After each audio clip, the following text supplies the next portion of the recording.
Bonjour, Jésus-Christ souriant, Jésus-Christ est Seigneur, que Dieu vous bénisse. On va parler un peu du mariage. Proverbe 9, verset 8, on commence sur le verset 8. Ne reprends pas le moqueur de crainte qu'il ne te haïsse. Reprends le sage et il t'aimera. Donne au sage et il deviendra plus sage. Instruis le juste et il augmentera son savoir. Vous avez compris? Donc ici, l'autre tradition dans Proverbe 9, 8, 9, c'est dit, ne critique pas l'orgueilleux. En tout cas, merci Saint-Esprit, que Dieu vous aide avec cette parole. Que cette parole puisse vous faire du bien et que Dieu vous aide à le mettre en pratique, à ne pas seulement l'écouter et laisser. Que Dieu vous aide à mettre tout en pratique, car c'est ça qui est important pour vous. Que Dieu vous bénisse, Jésus-Christ souriant. Amen. Donc, Proverbe 9, 8, 9, c'est dit, ne critique pas l'orgueilleux. Ne critique pas l'orgueilleux. La personne à qui j'ai ouvert mon cœur, je voulais lui donner des conseils. C'est une personne que son mari est en train de gémir. Son mari gémit parce qu'elle gaspille son argent. Donc, j'ai essayé de donner des conseils, mais bon, si c'est quelqu'un d'orgueilleux, quelqu'un d'insensé, vous comprenez? Donc, la personne ne va pas écouter ce que je lui dis là. Donc, je parle ici aux gens qui veulent écouter. Si vous voulez prendre des conseils, prenez ça. Ça va vous aider dans votre mariage. Celui qui ne veut pas écouter là, c'est son problème. Proverbe 9, 8, 9, c'est dit, ne critique pas l'orgueilleux, car il te haïra, oui. Mais critique le sage et il t'aimera. Ce que tu dis à un sage développe sa sagesse. Ce que tu transmets à un homme honnête augmente son savoir. Vous voyez comment la parole est chic. Ok? Donc, ici, comme je suis en train de parler d'une femme, parce que je parle d'une femme, ok? Donc, moi, ça fait presque 21 ans de mariage. J'ai 21 ans de mariage, donc je peux donner des conseils aux gens qui veulent évoluer dans leur mariage. Donc, c'est dit ici dans Proverbe 14, verset 1, c'est dit, la femme sage bâtit sa maison et la femme insensée la renverse de ses propres mains. Je reprends cette petite partie-là. La femme sage, en tout cas, j'espère que ma voix là, ça va, mon mari est couché là, donc je ne vais pas trop crier. Donc, la femme sage bâtit sa maison et la femme insensée la renverse de ses propres mains. Ça veut dire, ce n'est pas quelqu'un qui va venir détruire ton mariage, c'est toi-même. C'est toi-même qui va détruire ton mariage. Vous voyez ici, c'est dit, dans Genèse 2, verset 18, c'est dit, l'Éternel Dieu dit, il n'est pas bon que l'homme soit seul. Je lui ferai une aide semblable à lui. La femme est l'aide. Elle l'aide de son mari. La femme, quand tu es là dans la vie d'un homme, sa vie doit changer. Tu es une aide. Lorsqu'il est faible quelque part, tu l'aides. Ok? Donc, on va ici. C'est dit dans Proverbe 18, verset 22, c'est dit, celui qui trouve une femme trouve le bonheur. Celui qui trouve une femme trouve le bonheur. C'est une grâce qu'il obtient de l'Éternel. Maintenant, quand tu es dans la vie d'un homme et il est en train de gémir, là, au lieu du bonheur, Ça veut dire qu'il y a quelque chose qui ne marche pas. C'est pour cela que nous autres, là, Dieu nous envoie souvent pour parler. Par exemple, cette vidéo, si tu tombes sur cette vidéo, c'est une façon que veut t'aider ou Dieu veut intervenir dans ta vie. Il amène quelqu'un, il amène un message comme ça, mais ça dépend de la façon que tu reçois ce message. En tout cas, que le Saint-Esprit prend tout le contrôle. Et tous ceux qui ont leur mari qui sont en train de gémir dans le mariage, je prie pour la grâce. Je prie pour ta paix. Au nom de Jésus, amen. Donc, celui qui trouve une femme trouve le bonheur. Maintenant, si ton mari gémit, au lieu du bonheur, c'est un mal qu'il reçoit. En tant qu'une aide, qu'est-ce que toi, tu dois aider ton mari? Tu ne dois pas être là en train de gaspiller son argent. Et quand il est en train de gémir, tu vas lui créer des problèmes. Non, tu dois savoir gérer l'argent, comment on appelle, l'héritage de tes enfants. C'est l'argent de tes enfants qui sont là. C'est pour tes futurs enfants. Si vous n'avez pas encore eu des enfants, si vous n'avez pas encore des enfants, donc arrête de gaspiller l'argent de ton mari. Quand il gémit, il est en train de se plaindre, en train de dire tu gaspilles, tu achètes plein de choses. Vous voyez, il est en train de ressentir quelque chose. Donc, pour cela, on va aller dans quoi là même? Ok, bon, je vais lire ça là rapidement. Bon, ça c'est intéressant. Je vais oublier cette partie-là avant d'aller dans la parole. J'espère que j'ai pris. Donc, ici c'est dit quoi? L'homme avisé voit le mal et se cache. L'homme avisé, l'homme prudent. Oui, c'est ça. L'homme prudent. Oui, ici c'est prudent. Ok, ça c'est en anglais. Donc, l'homme prudent, l'homme avisé voit le mal et se cache. Les saints passent outre et emportent la peine.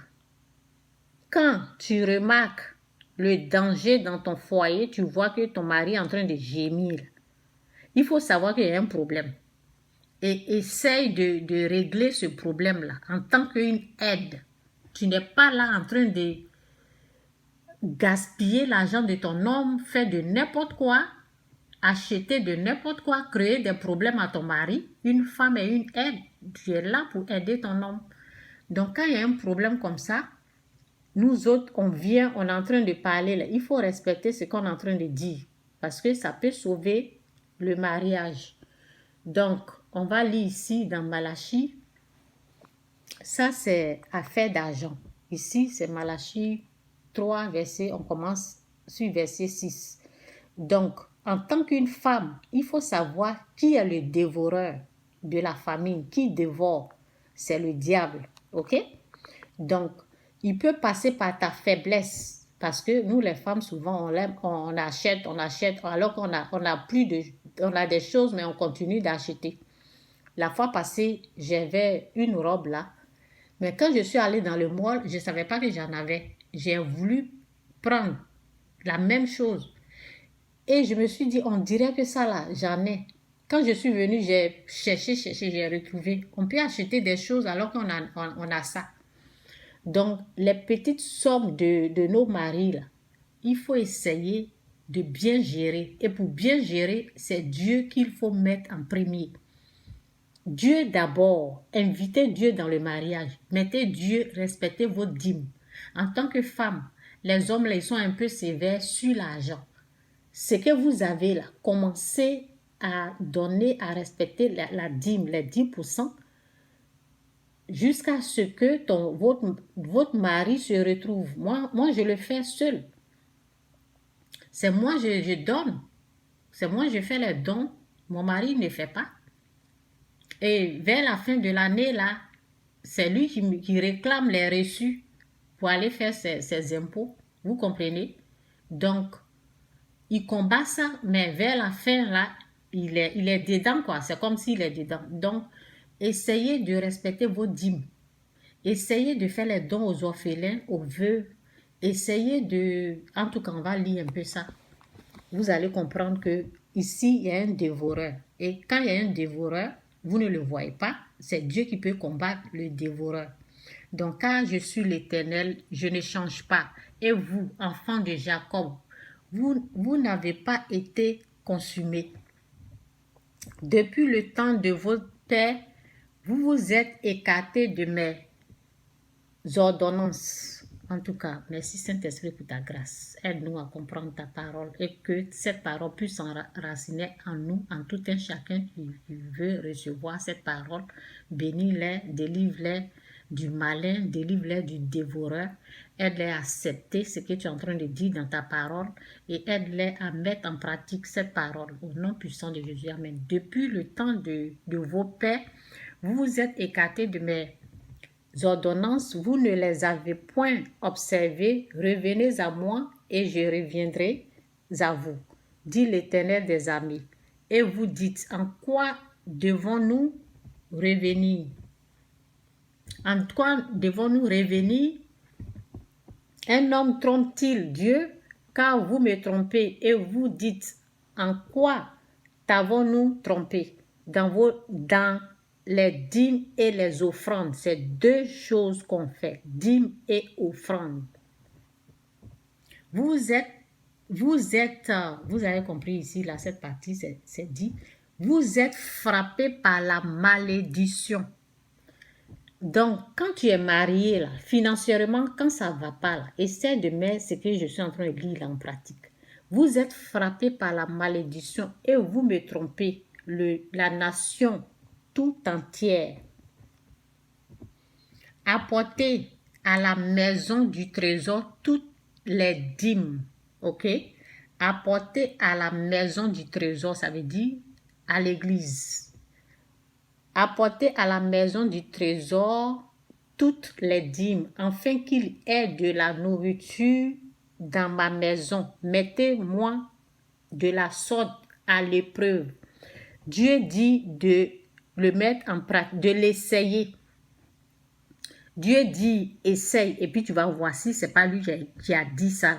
Si ce n'est pas lui qui a inspiré ses serviteurs. Si ce n'est pas lui qui a dit, essaye, mettez-moi de la sorte à l'épreuve, dit l'Éternel des armées, et vous verrez si je n'ouvre pas pour vous les écluses des cieux.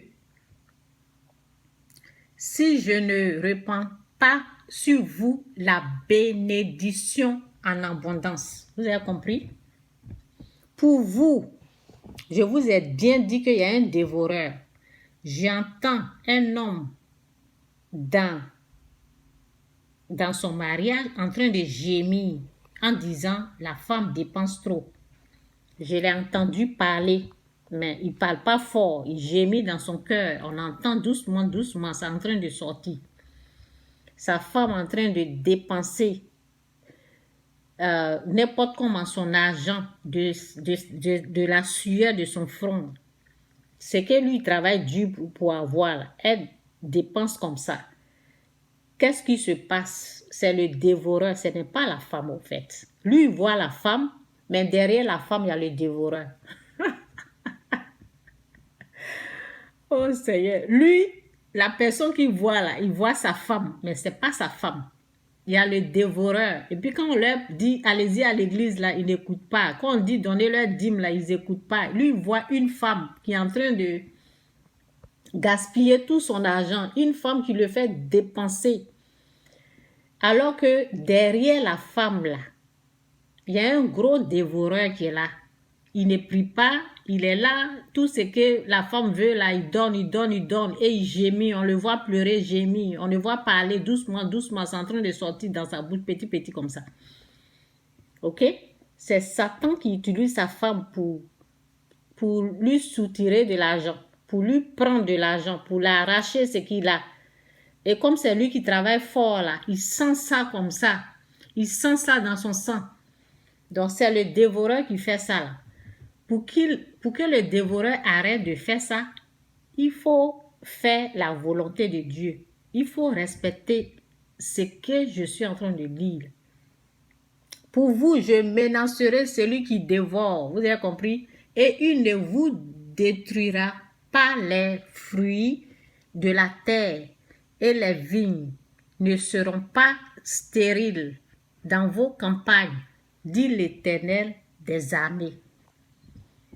Je reprends. Pour vous, je menacerai celui qui dévore. Pour vous, je menacerai celui qui dévore. Il ne vous détruira pas les fruits de la terre. Ça veut dire ton dur, comment on l'appelle, du labeur. J'espère que j'ai bien parlé. Si je me trompe là, je suis arrivé loin, je ne vais pas effacer. Ça veut dire que tu as travaillé à la sueur de ton front là. Ton travail là. L'argent de ta souffrance là, il ne va plus toucher. Il faut respecter ta dîme. Quand on vous dit de respecter vos dîmes, là, vous bavardez, vous pensez que on fait du bien, vous pensez que c'est au pasteur, vous pensez que c'est à l'église, vous pensez que ce sont des mensonges. Un gros gaillard qui gémit comme ça, qui ne peut pas dire non à sa femme, vous comprenez un peu qui est derrière cette femme-là, c'est le diable. C'est pas elle qui est le diable, mais c'est le dévoreur. Il dévore, il pique son argent parce que il le fait avec ruse, avec, comment on appelle, avec autorité. Le dévoreur, avec autorité, il utilise la femme pour prendre tous ses biens. Pour vous, je menacerai celui qui dévore, et il ne vous détruira pas les fruits de la terre, et la vigne ne sera pas stérile dans vos champs, dit l'Éternel des armées. Toutes les nations vous diront heureux, car vous serez un pays de délices, dit l'Éternel des armées. Ok, que Dieu vous bénisse, Jésus-Christ ou rien, Jésus-Christ est Seigneur, c'est de ça qu'il s'agit. Une femme est une aide. Ok, lorsque, vous savez, je vais retrouver.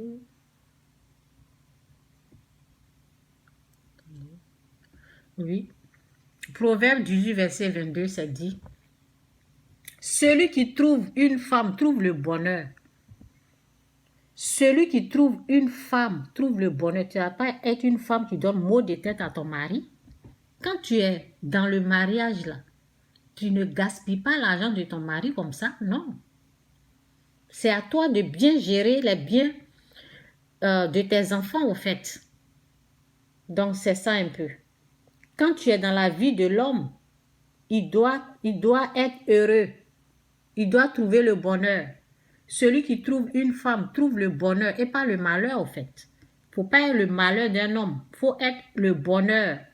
Celui qui trouve une femme trouve le bonheur. C'est une grâce qu'il obtient de l'Éternel. Que Dieu vous bénisse, Jésus-Christ, Jésus-Christ est Seigneur. Bye.